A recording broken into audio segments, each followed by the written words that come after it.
Madame, mademoiselle, monsieur, bonjour. Je m'appelle Jean-Charles Bourquin, je suis lanceur d'alerte. C'est aujourd'hui le samedi 18 juillet 2020. Nous apprenons sur France Info tôt ce matin l'incendie qui a pris entre les deux tours de la cathédrale Saint-Pierre et Saint-Paul de Nantes en France. Cet incendie important, spectaculaire, dégage énormément de fumée et les pompiers sont depuis assez longtemps maintenant sur le site pour éteindre cet incendie. Selon un témoin interviewé sur France Info, il semble que ce sont les grandes orgues de cette cathédrale qui ont pris feu. Je n'ai pas d'autres informations à vous communiquer sur cette supposition. Cette cathédrale a déjà brûlé en 1972. Une autre église à Nantes a brûlé, Saint-Gatien et Donatien, il y a peu, et nous avons appris bien entendu le grave incendie qui a ravagé Notre-Dame de Paris les 15 et 16 avril 2019. Je ne sais pas quelle est l'origine de l'incendie de la cathédrale Notre-Dame de Nantes. Est-il d'origine criminelle ou accidentelle? Nous en saurons plus dans la journée et dans les temps à venir. Je souhaite dire que j'interviens ici à l'occasion de ce nouvel événement spectaculaire et dramatique pour vous dire que pour moi, tous ces incendies et de nombreux autres événements, dont l'épidémie de coronavirus, se corrèlent à une grave menace d'invasion extraterrestre à caractère apocalyptique en lien direct avec le christianisme. Cette menace, je la dénonce depuis 2008 en informant avec des éléments de preuve notre État français, d'autres États du monde, de nombreux journalistes, scientifiques, intellectuels, religieux, de nombreuses personnes dans le monde. Et je souhaite souligner qu'en 2018, en février, j'ai été invité à témoigner sur ces problèmes graves pour le procureur de la République de Paris, François Molins. J'attends donc, personnellement, avec espoir, un effort particulier de la justice française, du système judiciaire, pour traiter cette affaire. Je souhaite insister et rappeler que ces intrus extraterrestres sont extrêmement mauvais. Ils causent de nombreuses victimes dans le monde. Par exemple, ils tuent et mutilent gravement, avec des armes inconnues, de nombreux animaux de bétail et même des animaux sauvages dans le monde. Ce genre d'agression haineuse est signalé particulièrement aux États-Unis d'Amérique par les fermiers, des enquêteurs civils spécialisés, et de tels événements se produisent ailleurs aussi, en Argentine ou au Canada, et ils ont pu avoir lieu en France. Toutefois, récemment, j'ai eu l'information par France Inter que des chevaux sont attaqués haineusement avec l'oreille droite coupée. Et je me suis renseigné sur Internet et il est apparu à la lecture d'articles assez bien rédigés qu'il y a des traces de pénétration d'individus dans les enclos où se trouvaient ces malheureux chevaux assassinés, que certains chevaux ont été assassinés par balle. Donc, dans ces cas de figure, il semble extrêmement probable que ces attaques ont été causées par des êtres humains et non pas des extraterrestres. Toutefois, j'observe une certaine correspondance au niveau de la, comment dire, concernant la haine qui a été manifestée contre ces animaux, concernant la façon de faire, c'est-à-dire la mutilation. J'observe une certaine correspondance psychique, si l'on peut dire, avec les attaques extraterrestres dont il est question en certains endroits du monde. Ces extraterrestres enlèvent également des personnes, leur poseraient des implants selon certains spécialistes et selon d'abord des témoins qui se disent victimes de ces attaques. Il y a des personnes en France même. Je rappelle le cas de Jérôme Auquessois qui avait confié son implant à Alain Boudier, le président de la commission Sigma, une commission chargée de l'étude des ovnis à l'association aéronautique et astronautique de France, rue Galilée à Paris.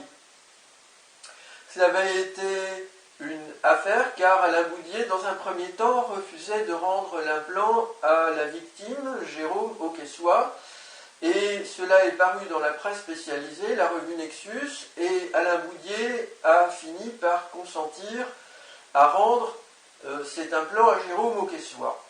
Donc, Madame, Mademoiselle, Monsieur, vous qui apprenez ces faits que l'on ne vous rapportera pas en général sur TF1, sauf de très rares exceptions, dans le journal Le Monde ou sur France Inter ou sur France Info, il est extrêmement important que vous vous informiez par vous-même et que vous vous orientiez vers de bons médias spécialisés. Alors je voudrais citer un bon auteur qui écrit des ouvrages extrêmement bien documentés et bien analysés, Gildas Bourdet, qui a écrit notamment Roswell, la vérité, en 2017, aux éditions du Châtelet. Il y a d'autres auteurs, comme Jean-Gabriel Grellet, qui se documentent avec les archives rendues publiques aux États-Unis d'Amérique, et qui a écrit un excellent livre que je vous invite à lire également, Documents interdits. Je souhaite dire qu'il y a des victimes de harcèlement psychique et que depuis que je suis devenu lanceur d'alerte, je me plains moi-même de très graves harcèlements psychiques avec des technologies inconnues de la part de ces entités extraterrestres. Ces entités extraterrestres ont été décrites parce qu'elles ont été vues par un certain nombre de personnes qui se sont faites parfois enlever par eux, mais pas toujours. Ce sont d'abord les êtres gris.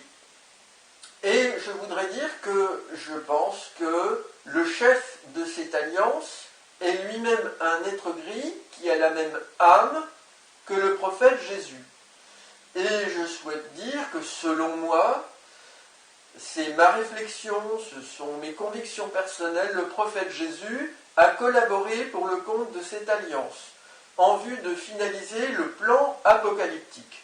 Ce plan apocalyptique est voulu conjointement par ces êtres gris et leurs alliés interplanétaires, d'autres espèces humaines ou humanoïdes de l'univers, qui sont ni plus ni moins que des voyous, qui utilisent une science extrêmement pointue, avec des connaissances très poussées scientifiques, je veux dire, sur l'univers, sur ses lois, et qui cherchent habilement à embaucher notre planète en essayant de nous avoir par les croyances de certains, qui sont nombreux sur la Terre aujourd'hui, et qui désirent un avènement messianique.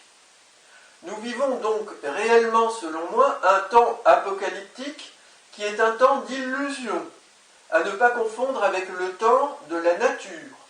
Le temps de la nature il est éternel et il est fondamentalement toujours vertueux. Le temps apocalyptique, selon moi, c'est une illusion dangereuse dans laquelle beaucoup d'humains tombent. On peut en sortir, j'affirme que j'en suis sorti. Notre État n'en est pas sorti, même s'il y a de bonnes choses. Et notre État ne fait pas tout ce qu'il doit, puisqu'il promeut toujours le patrimoine dont il est propriétaire. Particulièrement les cathédrales, c'est la deuxième qui brûle. En 2019, il y en a eu une, Notre-Dame de Paris. En 2020, il y a celle de Nantes. Les drames ne s'arrêteront pas tant que la société et les États ne se défendront pas collectivement, ouvertement, énergiquement, fermement contre les intrus extraterrestres, et tant que les États ne défendront pas les victimes des intrus extraterrestres, ça continuera de crouler.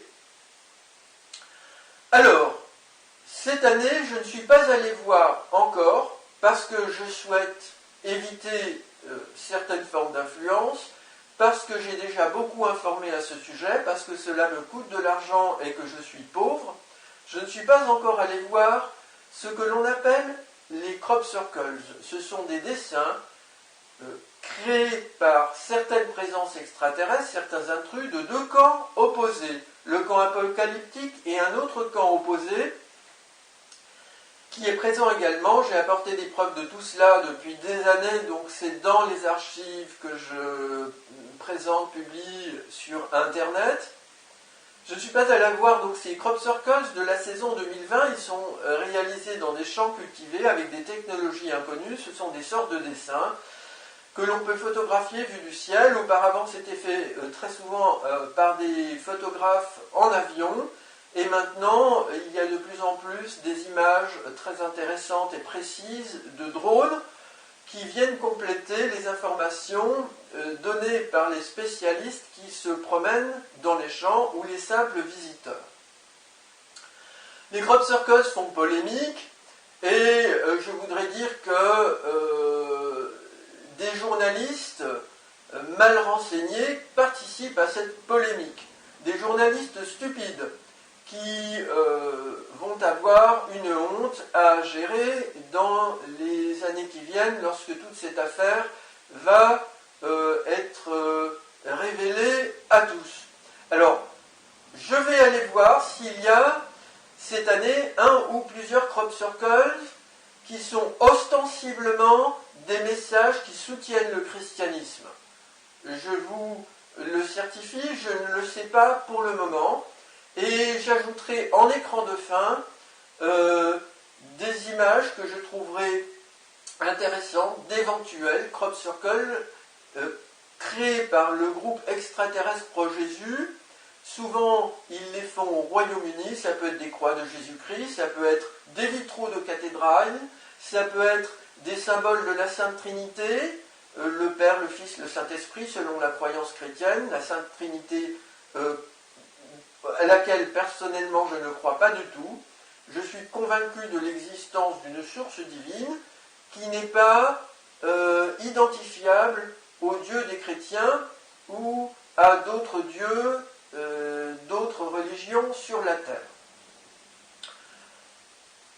Voilà, madame, mademoiselle, monsieur, donc je vous invite à prêter attention à ces écrans de fin. Il y aura des informations complémentaires que je présenterai, et puis éventuellement un ou plusieurs crop circles réalisés par le groupe apocalyptique Pro-Jésus, qui, je le rappelle, représente une menace constante sur le monde, mais je ne pense pas que ce soit une fatalité. Je pense que nous avons des moyens d'éloigner cette menace.